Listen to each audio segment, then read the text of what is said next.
Fala aí, pessoal. Muito bom dia. Faltando 2 dias para a seleção brasileira jogar, nosso Sport TV está no ar, aqui direto da minha casa, em Caraguatatuba, trazendo para vocês, como o Sport TV sempre costuma trazer, as referências dos vídeos aí no YouTube, trazendo sempre novidades. Nosso canal tem que crescer bastante. Os conteúdos que é transmitido pelo nosso canal é livre de qualquer direitos autorais.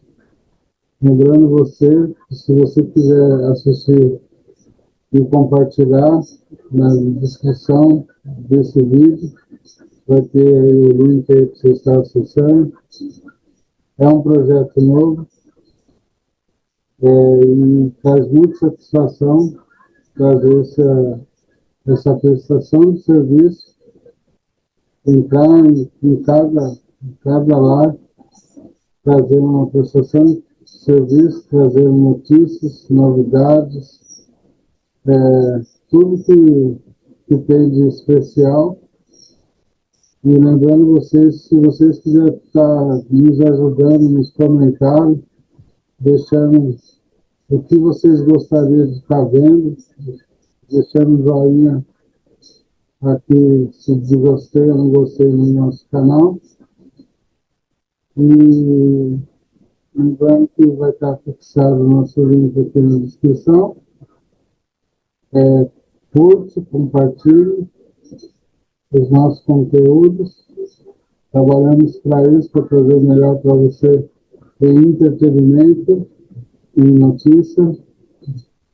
E o canal só tem crescido durante esse tempo. Então, é muito satisfação ter vocês acompanhando nosso canal. Então, um forte abraço. Vamos para o primeiro vídeo. E fique com Deus. Pode TV, está no ar. E vamos rodar o vídeo. Quando? Pode crer. Álcool, final de semana, um vinho. Mas minha graduação toda fumei maconha. Na graduação toda não, parte da graduação fumei maconha. Sim. Era um beberrão, bebia pra caralho, vodka, energético. Dormia 3 da manhã, não fazia exercício, tinha sobrepeso. Eu tive bronquite pulmonar aguda, cara, de tanto fumar. Caralho. Eu tossia sangue, eu fumava derby vermelho. Caralho! Derbão vermelho, depois fui pro Marlboro. Na época que cigarro era barato. A minha graduação, cara, até o 5º período da graduação, eu não lembro de nada, velho. Eu nem tinha carteirinha da faculdade, eu nem tinha carteirinha da biblioteca. Era truco no bar, maconha, antes de ir pra aula, um fininho pra dar uma segurada. Bem fininho, fechava uns bem fininho, porque daí você podia fumar inteiro, não dava uma brisa tão forte. E era assim minha vida, cara. Aí no 5º período, eu desci do busão, e tava indo pra casa a pé, de noite, eu estudava de noite. E, cara, era 2 quadras e uma leve inclinação. Cara, eu cheguei em casa, velho, suado. Cansado. E, não sei, cara, ali me deu um negócio assim, acho que eu já tava meio exausto do que tava acontecendo, tava me sentindo meio zoado. Eu não conseguia, Monark, pra você ter uma ideia, bicho. Eu não conseguia fazer pergunta em sala de aula até esse período, porque eu tinha muita fobia social. Eu não conseguia perguntar na sala de aula. Na verdade não é fobia social, porque eu ia pro bar interagir e tal. Especificamente dentro do contexto de sala de aula, eu não conseguia me desenvolver e tirar minhas dúvidas. Tinha uma paranoia, uma insegurança. Eu me achava muito burro, cara. Muito burro. Pra caralho, assim. Tinha uma crença de burrice. Você achava burro? Não sei, cara, acho que minha adolescência toda foi meio zoada, assim, nos quesitos de amizade. No ensino fundamental sofri um pouco de bullying, estudei em escola pública, então é uma parada... Pode crer. Não, eu entendo isso, eu sofri bullying, eu sei como que... Então, assim, não sei, eu sempre fui muito inseguro, assim, não me achava uma pessoa muito foda, assim, muito boa. E aí, o que me salvou foi a bebedeira. Então, cara, na bebedeira eu era descolado. Eu era o cara que virava a latinha de cerveja mais rápido. Eu fumava. Eu chegava tudo no bar e todo mundo me conhecia. Cara, pensa assim, a cabeça de um jovem adulto, com seus 20 anos, entrou na faculdade, mudou de cidade, interior do Rio Grande do Sul, que já tem uma propensão maior a usar álcool. Cara, faculdade de interior, velho, é álcool, cara. Álcool. Exato. Na sala de aula eu tinha muito medo e não conseguia me desenvolver. Eu era estranho pra caralho. No bar eu era um cara legal e tal.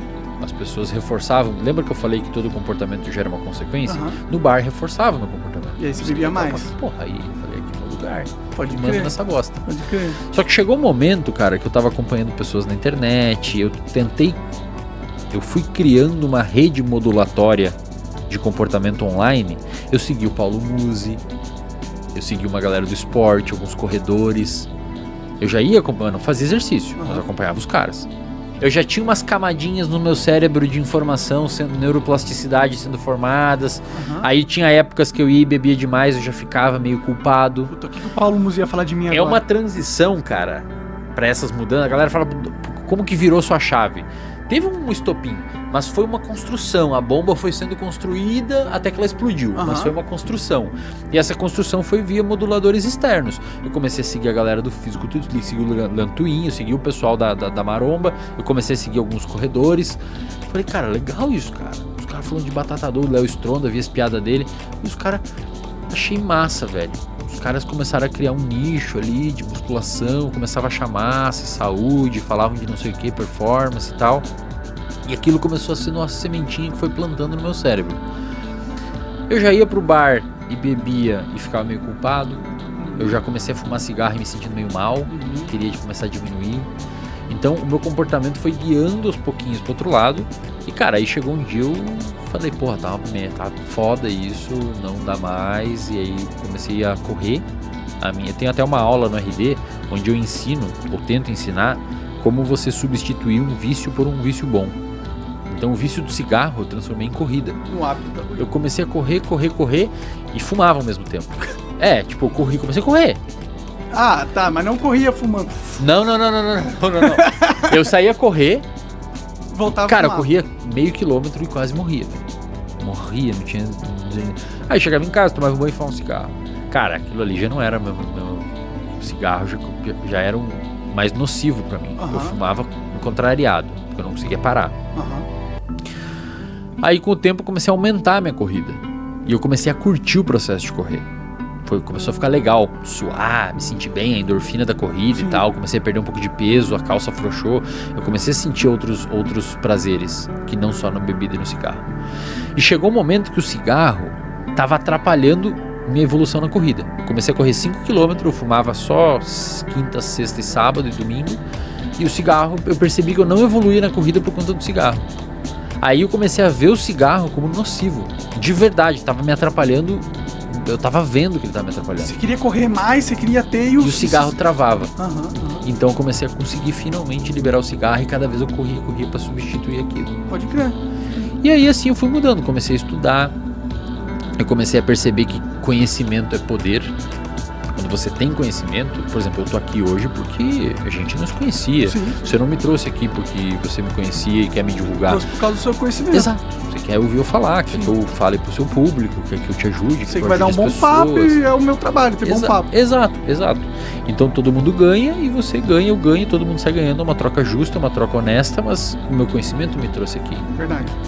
E na época eu percebi, não que eu ia chegar em lugares assim, mas eu percebi que, cara, assim, todas as pessoas que eu escuto e que eu admiro sabem algo. Ou executam um comportamento legal, ou falam uma coisa massa. Sim. E aí eu comecei a perceber que conhecimento te abre portas. E eu lembro que eu fui apresentar um trabalho uma vez e eu mandei bem no trabalho. E aí eu me preparei e tal, quase desmaiei de ansiedade, mas eu consegui me desenvolver bem na apresentação de trabalho. E eu recebi em troca dos professores e de um grupo específico de pessoas da minha turma. E aí eu recebi, depois que eu apresentei bem o trabalho, algo próximo ao que eu recebia no bar. Tá ligado? Entendi. Aí você trocou um estímulo por outro. Eu comecei a entender que não era só lá que eu podia ser legal, Pode eu podia ser foda. Eu entendi que no campo do conhecimento eu também podia obter reconhecimento. E a recompensa a longo prazo do conhecimento é bem melhor do que beber e encher a cara pra caralho. Exato, e aí eu vi que eu conseguia desenvolver melhor com as minas. Que as minas achavam Você tinha uns papos interessante. interessantes pra trazer Pô, pra elas. vou comer uma galera. Pensei na hora, vou comer o pessoal. Eu falei, Tá certo, vou comer um pessoalzinho lendo esse livro aqui. Eu vou ler esse livro e vou comer alguém. Você achando que pra você comer alguém você tem que beber, não. Lê um livro e você vai comer alguém. Cara, entendeu? Sim. Então, assim, a gente fala brincando, mas eu basicamente comecei a entender que conhecimento me traria uma recompensa social muito fodida. E, aquilo ali, quando entrou aquilo na minha cabeça, eu comecei a estudar pra caralho. Só estudar, correr. Bebia, final de semana saía, curtia. Mas, cara, passou aquela ideia de eu preciso estar aqui pra ter uma função. Feliz. Agora eu consigo aqui também. E aí, quando isso acontece, você meio que consegue diluir um pouco e você não fica naquela fricção, naquele comportamento de fricção. Eu comecei a estudar. Chegou no final da graduação, eu falei, cara, eu vou fazer mestrado. Vou pra Florianópolis fazer mestrado. Todo mundo riu de mim, todo mundo me falou, não, aqui vai pra Florianópolis, vai lá nos grandão, lá estudar numa federal. Eu estudei numa particular, cara. Monark, eu estudei numa particular do Rio Grande do Sul, no interior, e eu fiquei em 17º suplente no vestibular. Então tu foi malzão. Pra caralho, sabe quanto foi minha nota no vestibular? 32. De 100. De 100. Entendi, isso é bem ruim. É ruim pra caralho, velho. Mas não... Cara, imagina, 16º suplente. Aí como era uma faculdade particular, muita gente não foi fazer, porque não conseguiu FIA. Eu fiz FIA, pago até hoje minha faculdade. Eu financiei.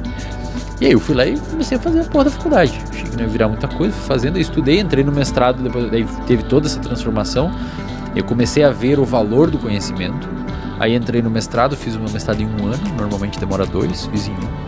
Entrei no doutorado, fiz o doutorado até 2020 com bolsa, ou seja, eu ganhava 2.200. Ah, que legal! Com bolsa do governo para fazer o doutorado. E aí veio a pandemia, aí eu comecei a clinicar na clínica. Até então era dedicação exclusiva pro doutorado. E aí, cara, aí começou a virar a minha vida, né? Aí a primeira pessoa que me chamou para um podcast foi o Petri. Pode crer? E, cara, quando eu fui no Petri, a minha vida mudou para sempre, cara. Porque viralizou, a galera começou a ouvir, a galera começou a curtir, aí minha clínica, eu comecei a ter muito fluxo de paciente, aí me chamaram para outros podcasts, e aí eu fui falando sempre esses assuntos que eu falo aqui, e hoje eu tô aí com essa escola de 40 e poucos mil alunos. Isso foi uma sacada de business bem forte, assim, né? Imagino que, 40 mil alunos é muita coisa, mano. É muita coisa. Fatura 1 milhão por mês. É muita coisa, velho. Pelo amor de Deus. 1 milhão por mês hoje a empresa. Aí como conhecimento é bom, né? 2 anos atrás eu ganhava 2.200 uma bolsa de doutorado, cara. Cara, e foi rápido, né? Foi velho. Eu abri em janeiro, cara. Tem 42 mil. Caralho, a gente tá chegando, a gente vai chegar em 100 mil nessa porra. 150 mil. Eu gosto de falar isso, cara. Não é... A galera sempre... E assim, tudo isso aconteceu, Monark. E eu tenho as minhas ressalvas sobre quão foda eu sou. Ainda assim, eu tenho as mesmas ideias que eu tinha lá na graduação. Todo mundo tem medo, cara, de não ser legal e tal. Mas eu gosto de falar isso não por uma questão de se achar. Não, eu quero que a molecada que esteja assistindo, essa é a minha função indo em podcast, tá? Eu quero que a molecada que esteja assistindo veja o conhecimento como uma coisa que dá poder. Não necessariamente por mal, pode dar pro mal também. Mas eu preciso que o povo entenda que, estudar... Porque quando a gente é adolescente, jovem adulto ou adolescente, a gente normalmente associa, tem que estudar, sabe? Tem que estudar, velho. Sim, eu sou esse cara. Tem que estudar pra prova. Beleza, é um saco, velho, estudar pra prova. Sim. Prova e faculdade é uma bosta, tem matéria que você não vai gostar. Mas não deixa a faculdade atrapalhar seus estudos. Não deixa a parte acadêmica, porque eu não consigo fazer direito acadêmica, significa que eu não sou um cara que obtém conhecimento. Você obtém conhecimento. Sim. E tenta entender que essa obtenção de conhecimento, ela é extremamente importante para tudo que você for fazer na sua vida dali para frente. Você, por exemplo, se você voltar um pouquinho na sua memória e olhar as pautas que você teve aqui no podcast, muito provavelmente boas perguntas que você fez ou bons talks que você fez foi porque você leu alguma coisa antes e trouxe para conversa. Claro. Então, eu preciso que as pessoas, e eu vejo como essa uma grande missão minha, assim, um propósito meu de vir aos lugares e falar de comportamento, pra galera, primeiro, entender que se você tiver uma vida um pouquinho mais regrada, não precisa ser um paranoico, mas um pouquinho mais regrado em questão de alimentação, sono, fazer um exercício aqui e ali, ler meia dúzia de livro, muito provavelmente você vai ter uma vida muito boa. E segundo, cara, se você obter conhecimento, isso pode abrir portas que sem o conhecimento você nunca teria acesso.